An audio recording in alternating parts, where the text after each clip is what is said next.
What is up, everybody? Welcome into Chris and Company. I am Chris Castellani. Really interesting interview coming up. We got another Detroit Lion on the program and a University of Michigan graduate, so we know he's gonna be smart. He's gonna be well educated.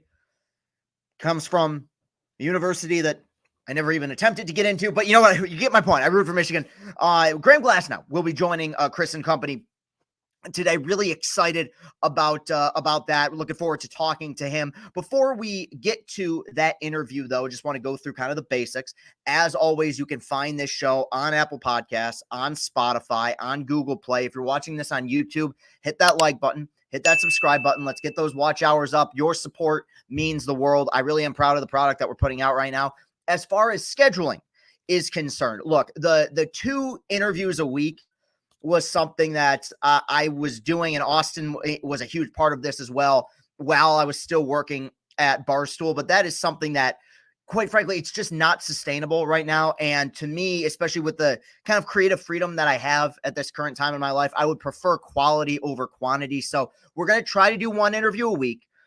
In terms of when these interviews drop, it really depends on the guests. You know, the way I view it is these guests are doing me a favor by being on my show. The least I can do is work around their schedule. So I don't plan on uploading on weekends. So it'll be somewhere between Monday and Friday. And I will obviously on social media let all of you know when a particular episode will be uploaded. But for the time being, one episode a week. Look, in the future, if this thing grows in popularity, if the resources are there, I would love to have multiple shows a week. But for the time being, I want to make sure that we're putting out something that is enjoyable, potentially sustainable, but also we don't oversaturate it and don't kind of break our backs trying to book guests, because that is the hardest part of this. I think both Austin and I have done a really good job of working hard and getting as many people as we can. And one of those people, thankfully, is Graham Glasgow, who is going to be joining the program. So without further ado, let's get to that interview.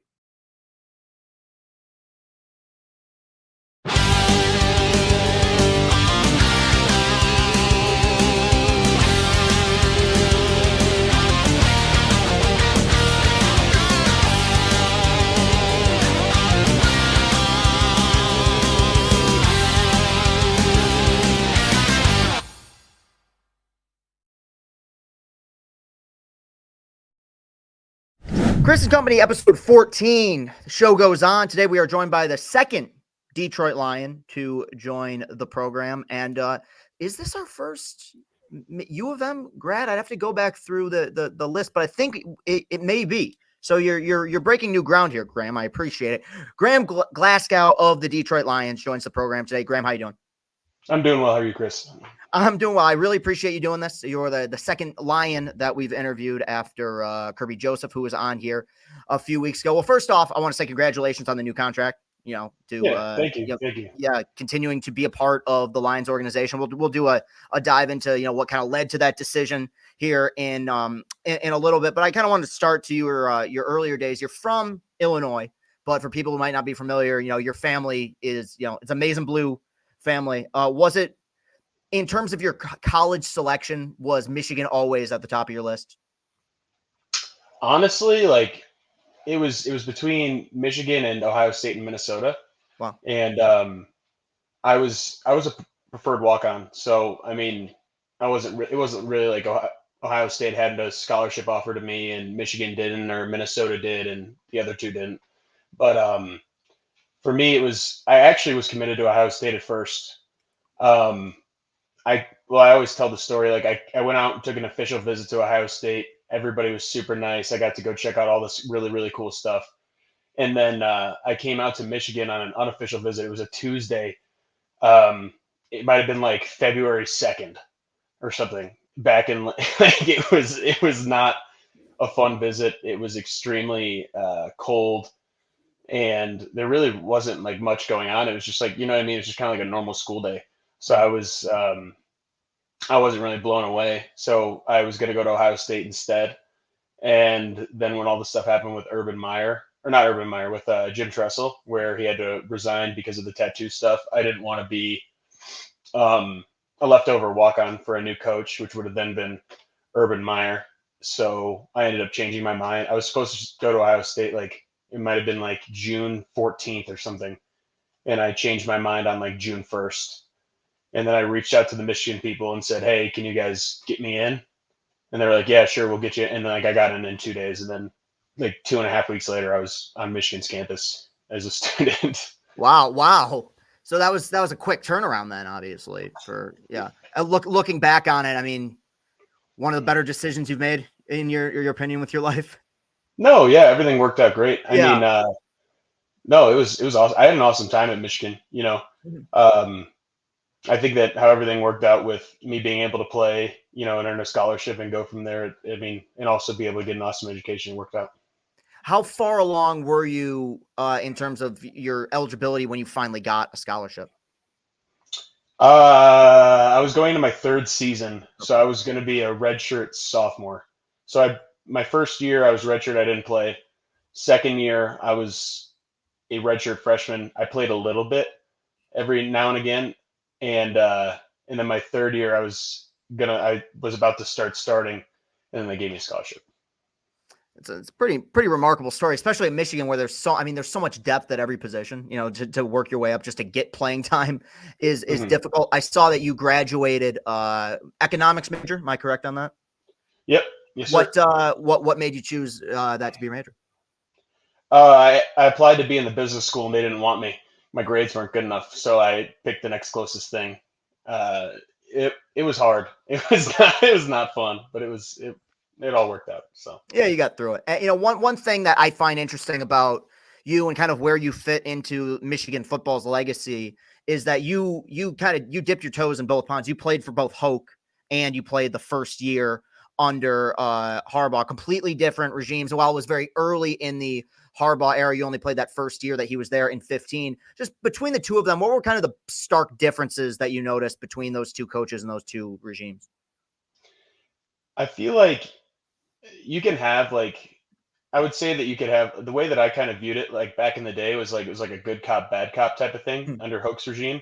Hoke was always like the good cop, and then I feel like your position coach was kind of the bad cop. Like that was the guy who's going to just like rip your ass and just really like lay into you, and then Hoke would just kind of be like, he'd be like, "Oh, like it's all right, like don't worry about it, like we'll get it figured out."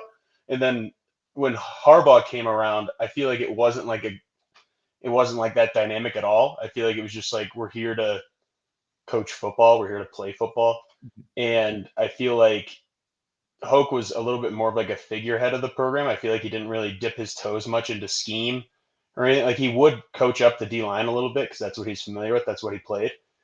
So he was like my brother Ryan's like position coach basically for 3 years until he got fired. But like outside of that, like I would say that Harbaugh came in.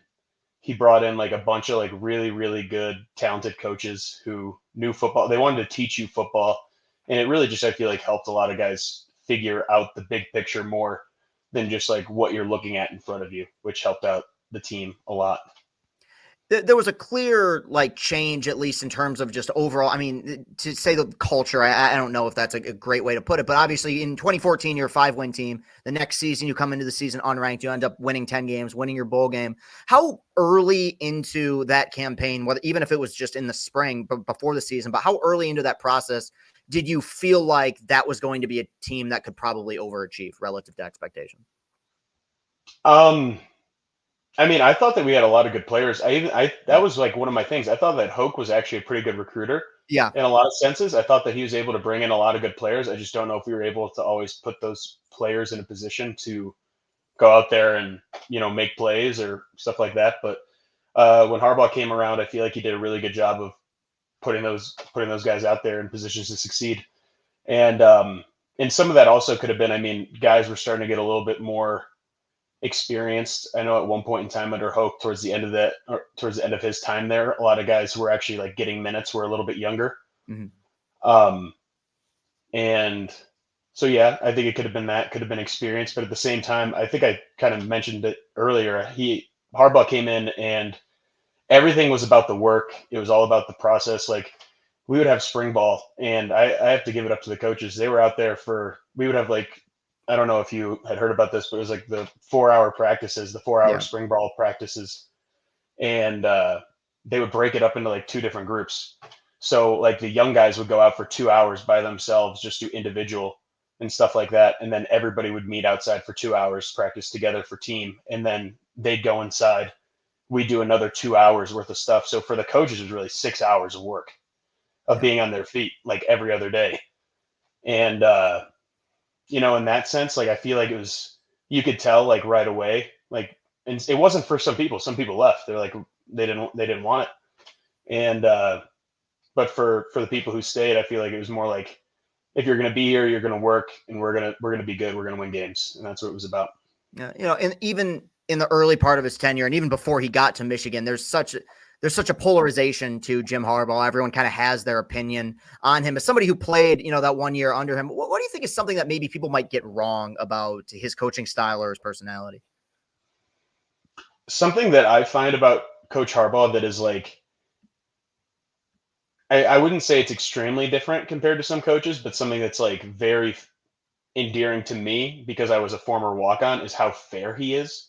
Hmm. I feel like if you're a good player and you're just not worth a shit in the classroom, or you're just not worth a shit like in the lifts or in the work, like in our practices, like he's not going to play you.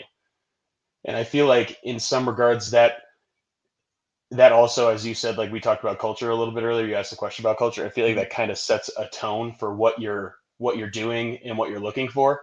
And because of that, I feel like that was able to help.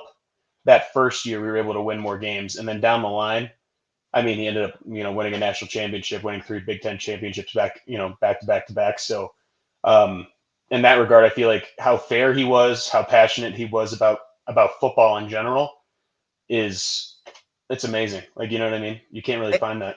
And I feel like that's an interesting point you bring up, because I feel like that kind of fairness really carried over into the latter part of his tenure. When you look at the guys who were key contributors to the national championship team, guys like Sandra Still and Barrett, everyone on the defense, there weren't a whole, outside of Will Johnson, not a whole lot of like 5-star guys. These were kind of grinders that had to earn their positions. I feel like that kind of reestablishing of that culture is what led to a lot of success. You brought up your brother Ryan. Obviously you guys played together. What was it like facing off against him in practice? I wouldn't say that I took it easy on him, but maybe the other guys I went a little bit harder on, the guys who he was competing with. So I always wanted Ryan to do well. I always wanted him to succeed. I feel like it was something really special to be able to play with him, and even my youngest brother, Jordan, for a year. And that would have been 2015, to be able to play with him there too. It was awesome. I wouldn't have traded for anything. Fantastic. And obviously we just talked about it a minute ago, but Michigan football has seen this resurgence over the last several years, with the 3 Big Ten titles, all culminating in the national championship this season. As somebody who was there for the early part of that tenure and even the latter part of the Hoke era, how fun and how satisfying has it been for you as an alumni to see the kind of success that the program's had over the last several years? Dude, it's been amazing. Like, Yeah. I mean, I haven't really been a part of anything like that. I was, I think in my 5 years there, we beat Ohio State one time. Mm-hmm. We didn't win any Big Ten championships. We went to a Sugar Bowl. That was my freshman year. I didn't play. I was just chilling. Just getting my ass beat in practice. So, I mean, even then though, it was still really cool. But being able to see, I think that Aiden was like, I play with him now in Detroit. He's a really good dude, hard worker. Seeing what he was able to kind of help bring about and like kind of turning the tides there, and just how everybody kind of kept running with it, and it kind of became the standard of the program, which is amazing to see. Because I mean, when I was there, you brought it up. We had 5 wins one year. There was a lot of ups and downs, but glad to see mainly ups now. It's been some of the most fun I've ever had watching sports as a Michigan fan. I mean, it was the greatest week of football I can ever remember. Was the week Michigan wins the national championship on Monday. You guys beat the Rams on Saturday. So not a bad time to be a Detroit sports fan.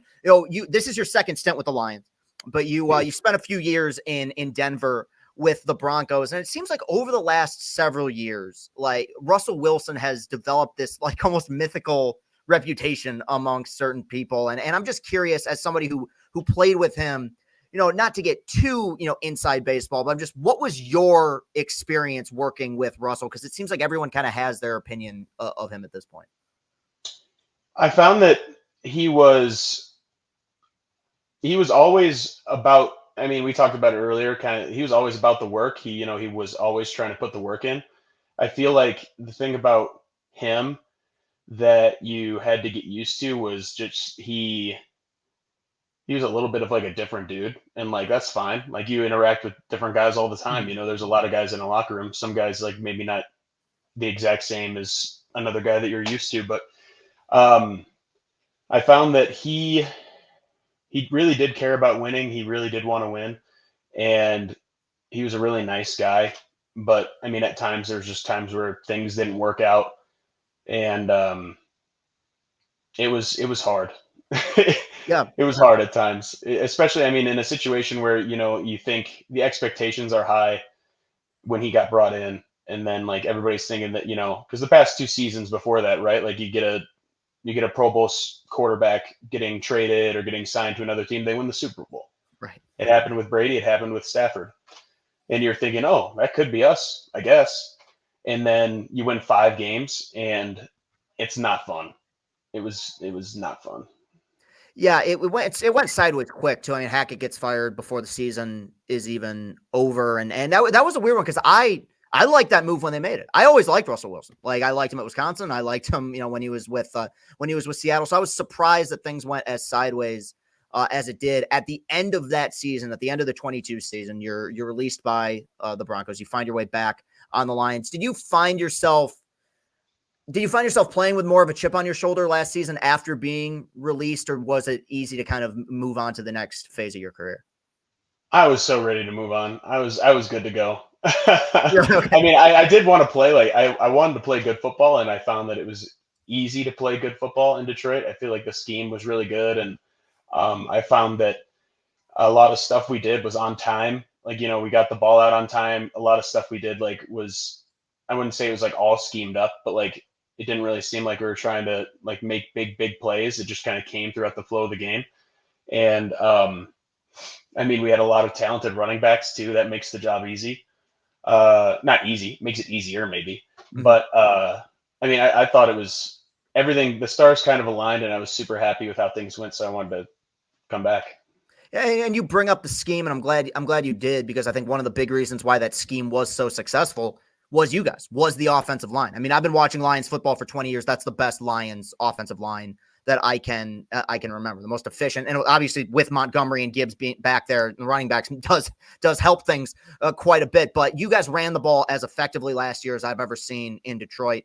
What made that group special, in your opinion? Um, well, first things first, I feel like we just have. I mean, we have a lot of good players, and I feel Yeah. like that outside of that, I feel like it comes down to we do a really good job of working together. I feel like even though we have like we had 2 All-Pros last year, Panay and Frank, Mhm. and they don't really have an ego about them. They don't think that the way that they do things is always 100% correct. They're always open to like work on things. They're always open to see things your way. And I feel like that's something that first of all, you don't always find that. If somebody thinks they're good, then they're immediately like, usually they're a little bit less, how do I put this? They're a little bit less open to talking about maybe doing something different. Mhm. So I find that, outside of that, Taylor's also super good. Jonah's super good. Everybody was always, willing to talk about things and willing to maybe try something different and willing to work on more shit that we maybe needed to do. Um, and because of that, I feel like we were able to have a really, really good chemistry and work from there. Go, just have a good season. You had so many key contributors last year, but some of them were the youngsters. I mean, Gibbs and Laporta on that offense were just unbelievable for you guys. How early in the process last season did you realize, man, these young guns are like, they're going to be key contributors to this team?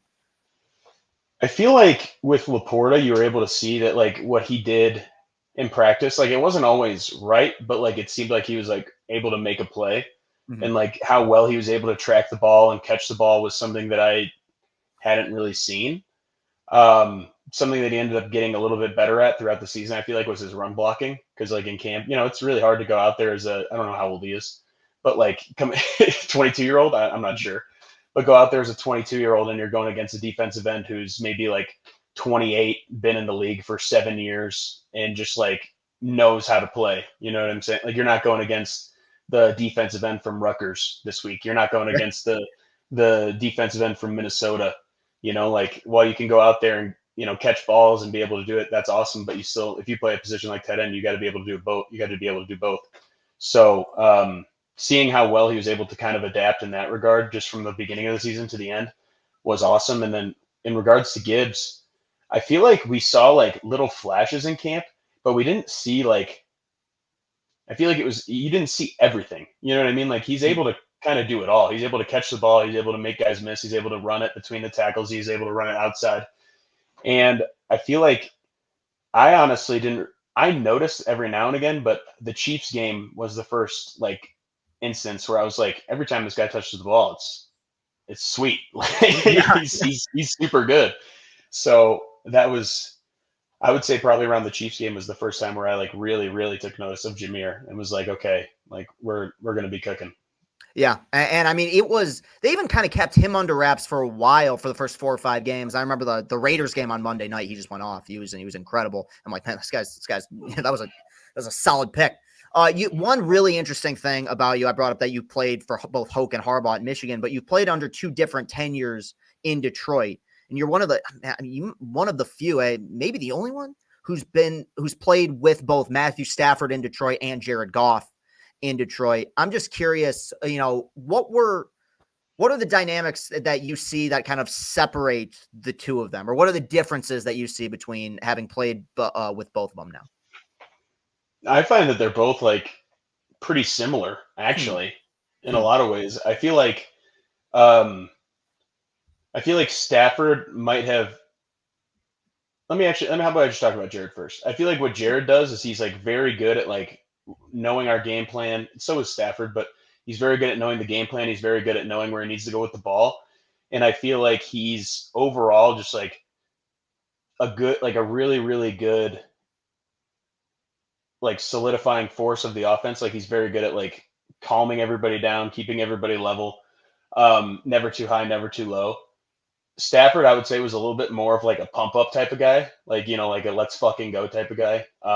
He also, I mean, I don't think I've ever met anybody who was more on top of their shit than Matt. He was always on it, like no matter who we were playing, I think I came into the league in 2016. I was a rookie, and he'd be flipping our protections, and I'm just like looking around. I'm like, what? Why did you do that? And then like right as we snap the ball, like some guy comes from like 12 yards deep to just come blitzing. I'm like, how did you know to do that? But as I said, with that being said, I think that Jared does do a fantastic job overall in getting us into the right play, doing stuff like that. And I think that he is extremely talented with the ball as well. But I feel that's why I said though earlier that I feel like they're more similar than they are different, which is why I enjoy playing for both. And that makes sense because both number 1 picks, both like highly sought after, prospects at one point, both have had kind of similar journeys getting traded to different teams, having both played in Detroit, both played in Los Angeles. So yeah, I think that often because of that situation, they are compared to each other. But in reality, you're probably right. There probably are more similarities than people let on. Jared Goff has become, in terms of the discourse surrounding him, it's been very rare that I've seen kind of this turnaround with a Detroit athlete. And obviously the numbers have improved and you have the playoff wins, but do you feel like, having played with him for multiple seasons now, do you feel like there's been a change in him just as a person, as a leader from what you've seen, or do you feel like that's always kind of been in there with him? I'm not quite sure because this past season was my first year back with him because I was in Denver 3 years before this past one. But just looking at how he operates, I mean, it seems like to me I mean, I don't know what he was like when it would have been, 2022? Did he get traded? Or 2021? Yeah. 21 was his first year? Because that would make sense, right? Because Tampa won the Super Bowl in 20, then LA in 21. Yeah, it makes sense. So he would have been traded in 21. So I would just say that I feel like when I showed up, I feel like he was extremely confident. He had a lot of knowledge of our system and how to like work it to kind of what he needs and what he needed to do. And from there, I feel like he's, as I said, he knows, he's knowledgeable, Mm-hmm. And I feel like just with him watching it, I feel like there was a clear shift in the middle of year 2 where everything was so in limbo about whether or not, is he a bridge quarterback who's going to be the next guy? And finally, kind of in the middle of year two, when things started rolling, for one, there were legitimate weapons that they supplied him with, and finally, it seemed like he'd settled down a little bit. Played great, down the stretch. Played great against the Rams and Bucks last year in the postseason. You've this area pretty well. You obviously went to Michigan, now being in Detroit. And you've had the luxury of playing in some pretty ruckus environments. I'm just curious, at their peak, what's a crazier place to play at? A full 110,000 big house, Michigan Stadium, or playoff games in Detroit? I would say the playoff game was pretty sweet. Yeah. Like, I think that when I was at Michigan, we didn't really have well, maybe it could also just been the venue because like the big house itself is like it doesn't really keep sounding good. It doesn't keep sounding well. Like it's just like a bowl. So I feel like a lot of times like it's not like a Penn State where because Penn State is unbelievably loud. Like it's insane how loud it gets. But I feel like Ford Field was rocking, and part of that could have just been because, as I said, like they're probably pretty similar, but I would say that I give Ford Field the edge just because we had the dome up, and I mean, people were ready. People were ready to see a win. So yeah, no, I was there for both those games. I agree with you, and I was at the Michigan Ohio State game this year as well. It was nothing compared to Ford Field, in not just this year, but really any environment that I'd been in. It was insane. It was a ton of fun, but it was wild. Obviously I talked about it earlier in the offseason. You signed a 3-year, $20 million extension. As somebody who's been paying attention to this organization, who's been a fan of the Lions for a long time, the difference in terms of the way the entire organization is going about their business it's apparent and it's fun. Just as somebody who's, in the trenches, like, literally and figuratively, what makes this current iteration of the Detroit Lions different? honestly, that's a good question. I think that a lot of it goes down to being able to just go out there and make plays. Like I feel like there was a lot of times when I was here before, like because as I said, I got here in 16. I was here till 19, so I was here with 2 years with Jim Caldwell, and then 2 years with Patricia, and now that was whatever. But I would feel like in this situation here, I feel like a lot of the players take a lot of it on themselves, and I feel like they get themselves. They just. It seems to me. First of all, as I said earlier, I said this about Michigan. The coaches do it. I'm like stumbling all over my words. No, you're fine. Don't worry about it. Yeah, the coaches do a really good job of putting us into position to win. I feel like they have awesome game plans for us, seemingly like every single week, something for us to like exploit on the other team, something like a certain matchup, or maybe it's like a scheme thing that we want to look at more. And I feel like as far as like offensive line stuff, it seems like we're always able to like win the battle more than anything. And in that situation, I feel like when we're able to do that as an offensive line, it opens so much other stuff up. Whether they have to bring another person in the box, and then maybe it all just plays off of each other. When you're playing good football, when you're playing good football as an offense and just as a team in general, it just opens everything up. And I feel like we were able to do that for the majority of the year. There was a couple games where shit was bad and the result was bad. But overall, I would say that it's probably stuff around that. Like when one thing's working, you're able to do so much more. So, yeah. You bring up the coaching staff. How excited were you when you heard that Ben Johnson was going to be coming back for another go around as your OC? I was really excited. I mean, that was a big reason why I also wanted to come back. I mean, if he left, I don't know if I would have instantly wanted to come back. But I mean, for me, it was big. And I know for a lot of the guys that were still under contract here who would know that like we would have a real chance to go out next year and compete. I know for them it's also big. Were you surprised by that?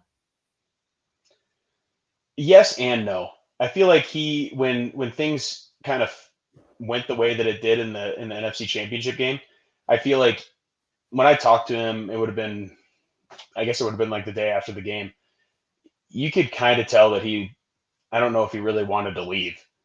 I feel like he wanted to try to come back and win. So I think that's why I wasn't super surprised about it. But I mean, I also could have seen him leaving too. and wanting Right. to go be a head coach somewhere. So, you know, good on Ben. I'm happy he's back. Yeah, I think we all are. I mean, it was surprising to me. Not because I felt like he didn't want to be here. I mean, I could tell he loved Detroit. I could tell he loved being around the players. I just felt like the opportunity would be there. But hearing that news, it was fantastic for all of us. We mentioned it a little bit earlier, talking about culture, and culture's kind of a weird thing because you just know when it's good. I feel like, but in terms of somebody who's been around different regimes, different teams, different organizations, what, in your opinion, makes a good culture, and why is that culture good in Detroit right now? Well, I kind of brought it up on the offensive line earlier. I feel like what makes a good culture is having good players who don't really have an ego about the way that they do things. If your best players are divas, I feel like a lot of times you kind of end up falling into a trap where you let them get away with more stuff than they probably should because you just don't want to deal with it. You don't want to have an argument. You don't want to have a fight, especially with somebody who's one of your best players. And then you just kind of start letting more and more things go. And then it's just a slippery slope.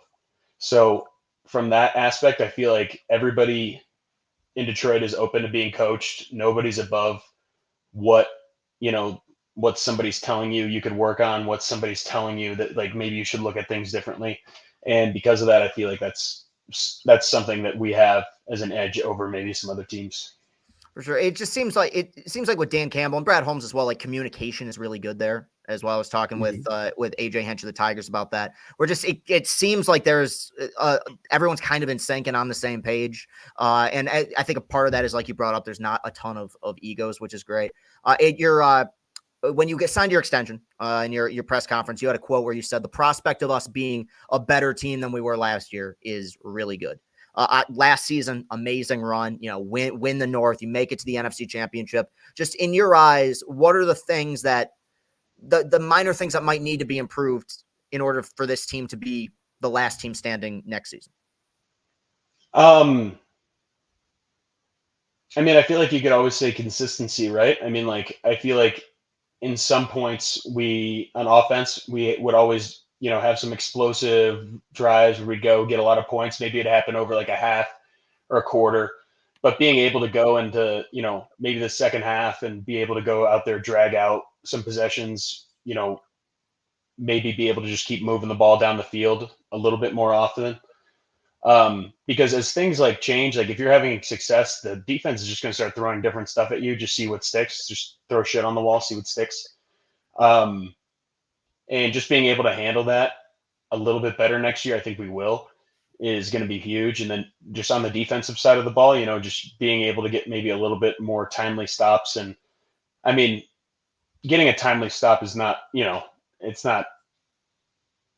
I don't know how to say it in a way that's like it's not easy, but like just being able to get off the field is something that maybe we need to work on a little more. And I mean, I'm being so vague No, on that's that fine. side of it, but I mean, there's a lot that goes into it. It could be pass rush, could be pass defense, could be, just making sure that it's like a sure tackle. And it's not everybody, but it always comes up for like maybe one or two plays, one or two players. So And especially in a league like the NFL, I mean, the separation in terms of talent between the best team and the worst team, I mean, it's still relatively minute. I mean, it's the small things. It's the small things that, like you said, a tackle here, there, getting a stop here, or there. You guys were damn close last season. I expect you guys to be, right back there, in the thick of things again in 2024.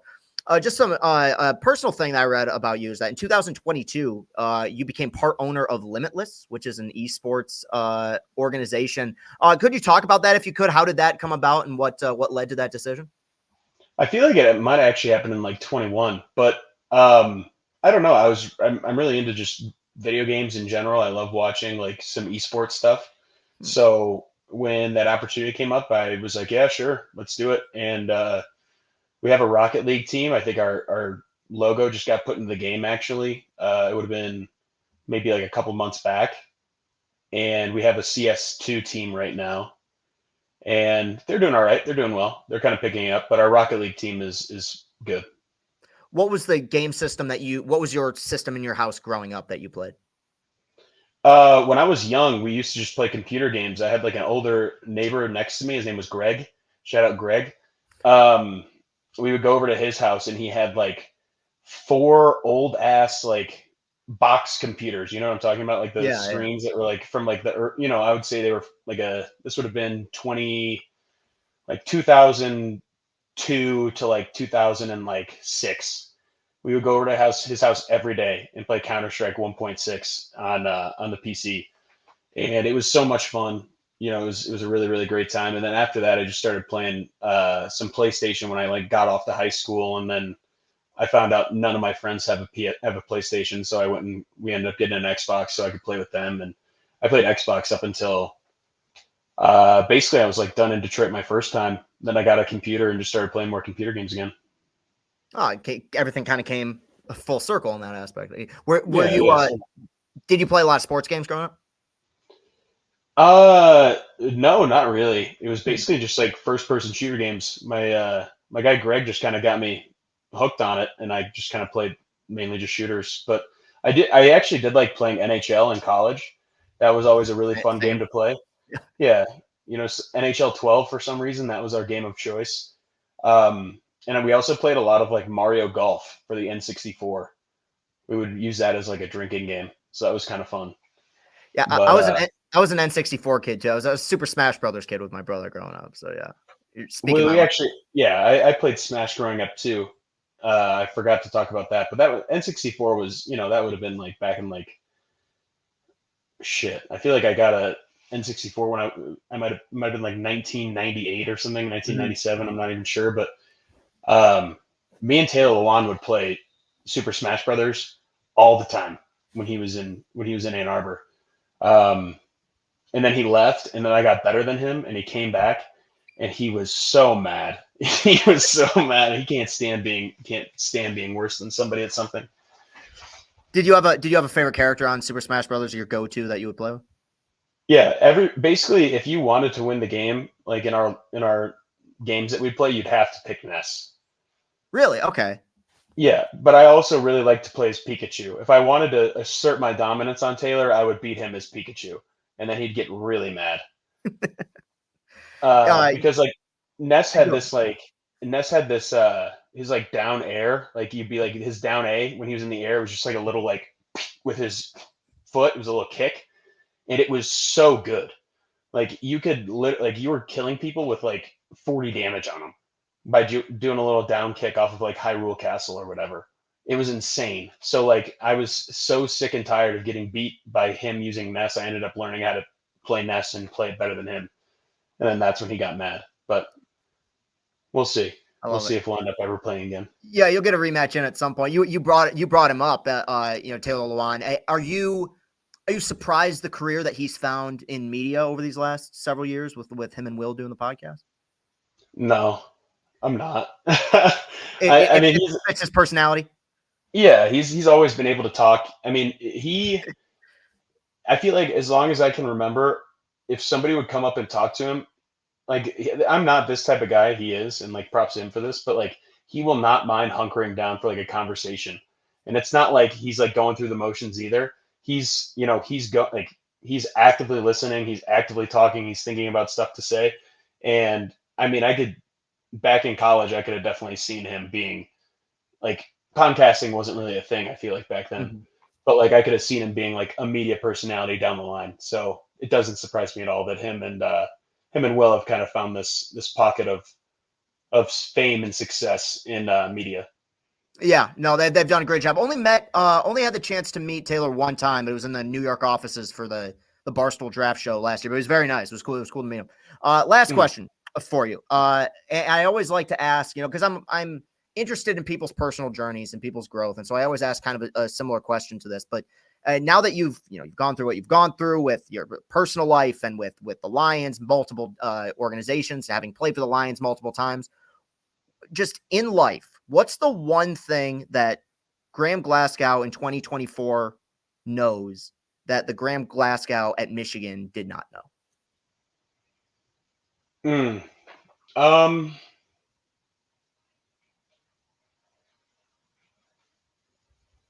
I feel like it's been pretty similar. Like by the time I left Michigan, I feel like it's been, as I said, I feel like I've known a decent amount, but I feel like there are some things that will happen to you that aren't your fault.